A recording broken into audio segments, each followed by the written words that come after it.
Hey guys, Dalek44 here. I need no introduction, but I got one anyway. And welcome to a new segment of the show that I like to call Remember That?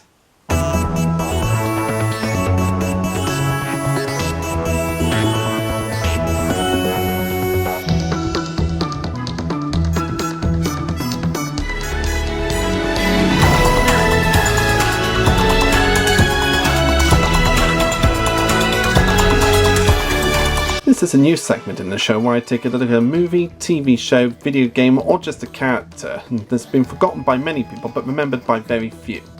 And before you ask, yes, this is slightly based off of the Nostalgia Critics Was That Real segment he did a few years ago. But this is all going to be based off of stuff that I watched as a kid, and not necessarily everything that the Nostalgia Critic has already done is going to be on this segment. It'll purely be stuff that I grew up with. And second question, no, I am not going to be talking about tugs for this segment. Because if that show's forgotten, then why are the models, well most of the models anyway, on display at the Butterley Railway in England? That show's just too damn good to be part of this segment. It deserves a review of its own. Which will most likely happen in the near future, no spoilers. But anyway, let's kick off our first segment of Remember That with a Cartoon Network show called Hi Hi Puffy AmiYumi.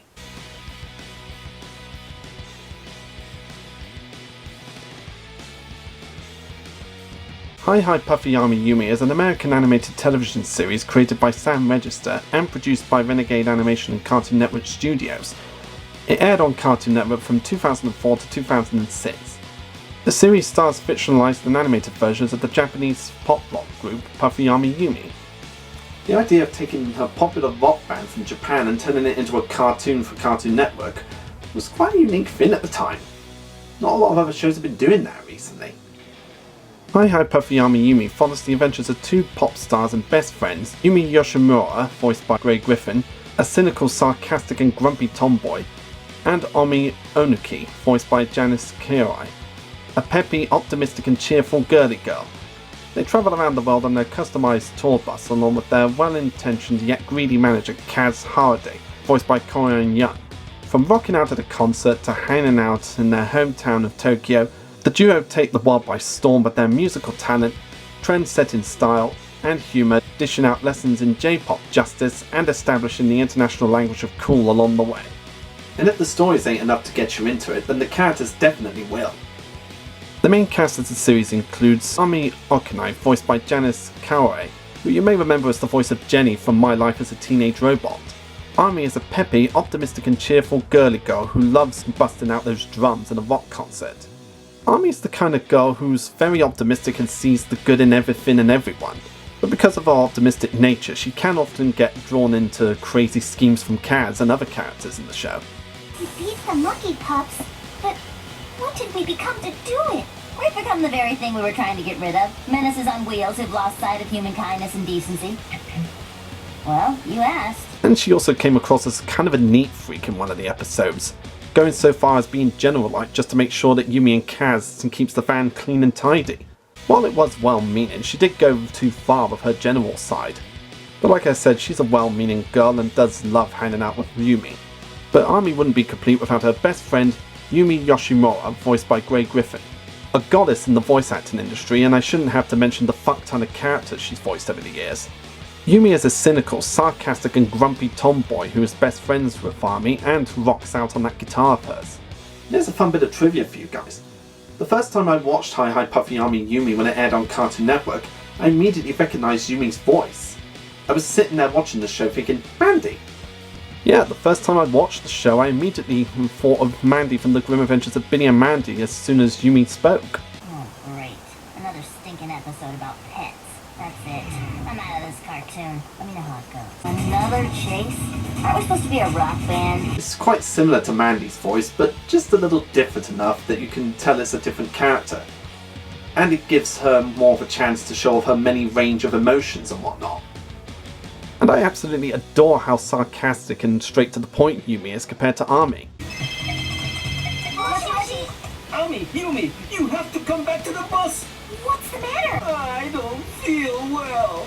Come back and feed me miso soup. Tuck me in and read me a story from Uncle Piddly's very soggy storybook. Yes, we've fallen for this before, but not again. You're not sick. You're faking to get attention. So here's some attention for you. I love Grey Griffin so much. But despite her sadistic, sarcastic nature, she does have a good heart and does love her friends dearly. When music touches my soul, I just show it by, laughing like a hyena. I do not sound like that. Another thing I love about Yumi is the fact that her skull would often change emotions with whatever emotion she has. It's a subtle little touch that you may miss if you're not paying much attention. And is it just me, or does Yumi look eerily like Luna Loud from the Loud House? What? I mean, it almost seems like Chris Savano took inspiration from Yumi's design to design Luna Loud. Well, I suppose that would make sense, since Chris did work with Cartoon Network during the early 2000s. This makes me want to see Puffy AmiYumi have a crossover with Luna Loud. I bet they'd have a blast rocking out together.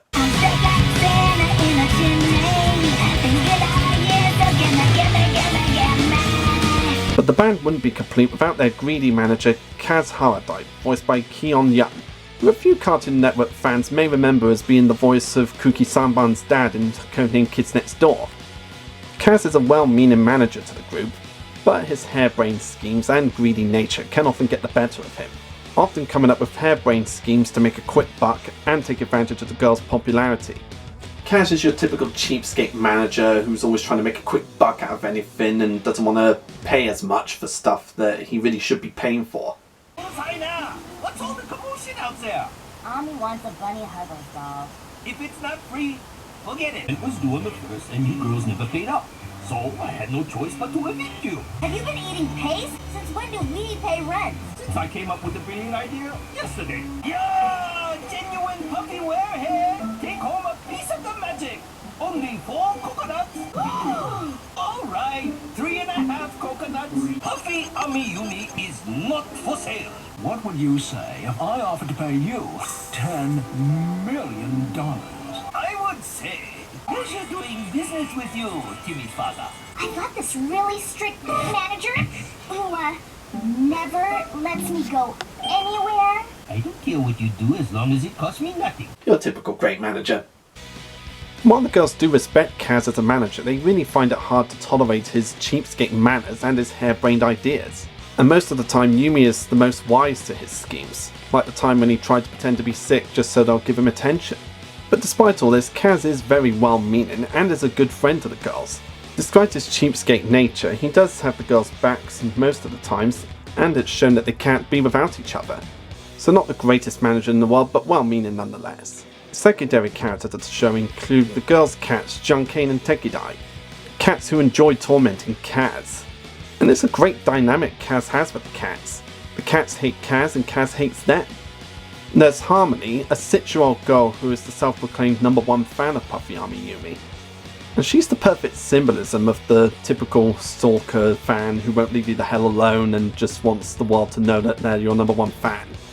There's Domo, Kaz's pet dog that looks creepily like Kaz, who loves to eat and will eat any food that's in his path, even if it's Junkane and Tekidai's food. At-chan, voiced by voice acting legend Rob Paulson, is a childhood friend of AmiYumi. He believes himself to be a superhero, even though he doesn't actually have any superpowers.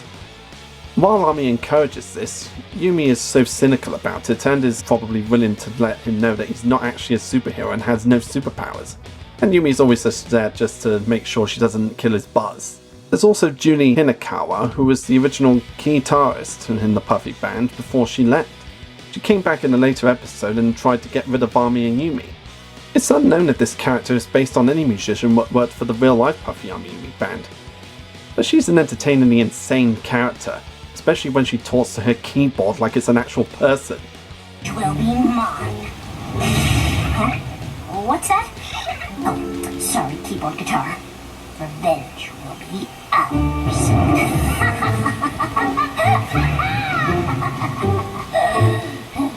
This poor kid completely lost touch with reality. Wait a second. Why does Stewie's voice sound familiar? I think, Sorry, keyboard guitar. Revenge will be ours. Oh yeah, that's it. She's voiced by Lara Jill Miller, the voice of Lisa Loud in La Loud House. No wonder I recognised her crazy voice. It's just the same as Lisa Loud's voice, but without the lisp. and obviously a lot more insane. According to the show's creator Sam Register, the target audience for the show is boys and girls from 6 to 11 years old. However, it also has a cult following of teen and adult fans of the real-life Puffy AmiYumi, who make up the Japanese pop duo. Register, who was a fan of the band, wished to spread its fame to other parts of the world and thus created the series. And the animation studio for the show, Renegade, would years later work on the Mr. Men show in America. And the show became one of the most popular of Cartoon Network's lineups in the early 2000s, gaining the spotlight in the Cartoon Network City promos that would air in between the cartoons and the adverts. I can't work like this. These headphones are useless. I can't hear a thing. With a show like this, you'd think it would be similar to the Blues Brothers story, where they try to go to concerts and things go wrong for them. And while that certainly does happen in some episodes, most other episodes are just cartoonish antics that happen to the two. While some episodes of the show did focus on the girls trying to make it to concerts and crazy hijinks ensuing along the way, other episodes they didn't actually go to concerts. It was often just them chilling out, being them, and taking time off from playing music. And most of the times it was them getting into all sorts of crazy cartoonish hijinks and trying to find ways to get out of it. Like, say, Kaz becoming a god among the natives of a Hawaiian island, Yumi having an allergy and everyone thinking that she's allergic to Ami, various episodes where Kaz tries to take care of the cats but they make his life a living hell, and so on and so forth. Another thing that set the show apart from most shows that were airing on Cartoon Network at the time was its inspiration to Japanese anime. Yeah, the show takes a lot of inspiration from Japanese animes, since the characters are drawn as if they would come from an anime cartoon, but a little more simplistic rather than the big details that animes are known for. And even though the characters would speak English a majority of the time, they would often splur out some of the Japanese phrases.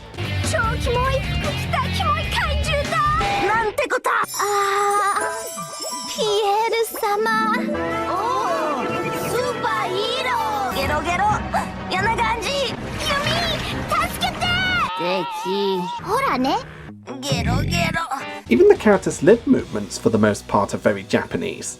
While AmiYumi, Kaz and other characters that grew up in Japan spoke like the Japanese characters would, with the lips flapping and not exactly being in sync with what they're saying, every other character that didn't come from Japan had normal lip movements. Even the facial expressions on the characters are very anime-ish, with teardrops coming off of their heads, the wacky facial expressions, and the odd occasions where the character's noses go missing in a certain facial expression. And even though the character designs and backgrounds aren't exactly as detailed as you'd expect from anime shows, it's its own simplistic style that gives the show its own charm. So it was like they were trying to combine American animation with Japanese anime animation. Another thing that sparked a lot of adult fans' interest in this series was the dress fashion that the girls would often go through in each episode. Most of the time you would see them in their generic rocker outfits, but in various episodes they'd have a different fashion trend. Like on episodes when they go to the beach, they'd wear their bikinis. In a snow-themed episode, they would wear snow-themed outfits. And the episode Kaz Almighty features them in what most people would say is one of their most iconic and adored outfits, the hula outfits. Whenever I've done image searches for Hi Hi Puffy AmiYumi for this review, the hula dance moments would often come up the most. It's just that iconic with the fans. The hula dancing scene from Kaz Almighty has become one of the most iconic moments of the show. So much so that various artists on the internet have been doing their own recreations of that moment, with the characters not being as blocky as they were in the TV series. The kind of thing that true fan artists would do. And this show also was like a standard cartoon from the 1950s, like what Hanna-Barbera used to do with their characters, where continuity didn't always matter in the timeline.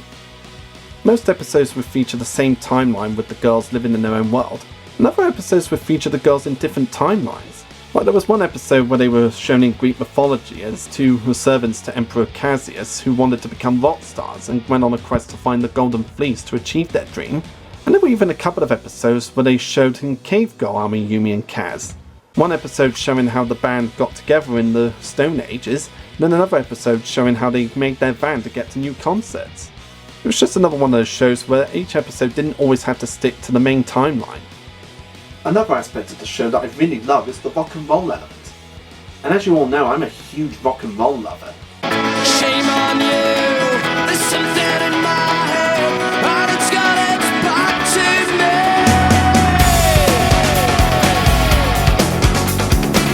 me. Sorry about that dudes. Every now and then I've got to take a Shed 7 karaoke break. The real-life Puffy AmiYumi band performs the cartoon's theme song, which is also in Japanese, German, Spanish and Portuguese in their retrospective countries. And in most of the episodes, various songs of theirs actually play in the background. And in the openings and closings of the episodes, you can actually see the actual Puffy AmiYumi doing sort of live-action segments before the cartoons. Getting the actual Puffy AmiYumi band to take part in the TV series with the theme song and the live-action segments in between the cartoons was a really cool thing for them to do back then. Not to mention the fact they got the actual band to sing the Teen Titans song for the original cartoon from the early 2000s as well. So it's quite rocking that they got the real band to take part in Cartoon Network shows in the early 2000s. It's pretty cool. On the 2nd of October 2006, the show's crew announced on their vlog that Cartoon Network had cancelled Hi Hi Puffy AmiYumi after 3 seasons and 39 episodes due to a management shake-up, leading Sam Register to leave the channel until he officially became president of Cartoon Network in 2020. There were even a couple of episodes in season 3 that didn't even air in America, and yet we got to see them in the UK. It's pretty crazy, isn't it? And even though the show only lasted for 3 seasons, its legacy lived on in the future. It even led to 2 video games being made based off of the series. And it's still a favourite among many Cartoon Network fans, as being one of the last few cartoons to be part of Cartoon Network's golden age. And as I said, it was popular enough to get spotlights in the Cartoon Network City promos. It just shows you what greater legacy the show had on the channel. The series has even been nominated 3 times for the Annie Awards in 2005 and 2006. Even though it was only just nominated and never actually won, it does show how popular the show was back in the days. With its colourful characters, wacky stories and very simplistic yet entertaining designs, that it just makes you hooked into it. In conclusion, I feel Hi Hi Puffy AmiYumi is one of the best shows that Cartoon Network had to offer in the early 2000s. It's got hilarious characters, great storylines and superb animation for the time. And it's just an all-around entertaining series that combines elements of Japanese animes and American cartoons. Even though it was short-lived, Hi Hi Puffy AmiYumi remains one of the most popular Cartoon Network cartoons of the early 2000s. It's got fun characters, entertaining storylines, and a great animation design that pays tribute to animes. If you haven't watched this series yet, I would highly recommend checking it out if you can find it on the internet. You'll get some great laughs out of it, you'll enjoy hearing the voice actors' voices, and it's just a great show to watch if you're into cartoons and Japanese animation. You definitely won't be disappointed by this underrated gem.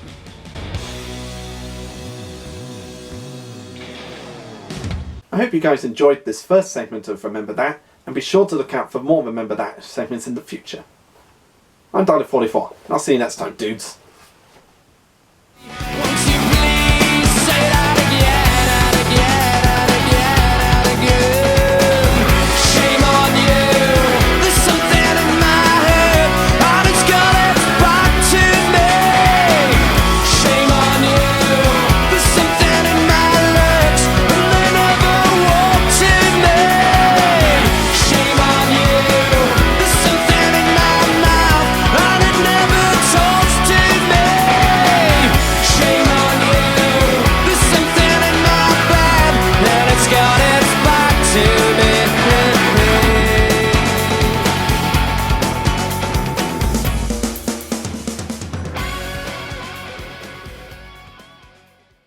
Here's some attention for you.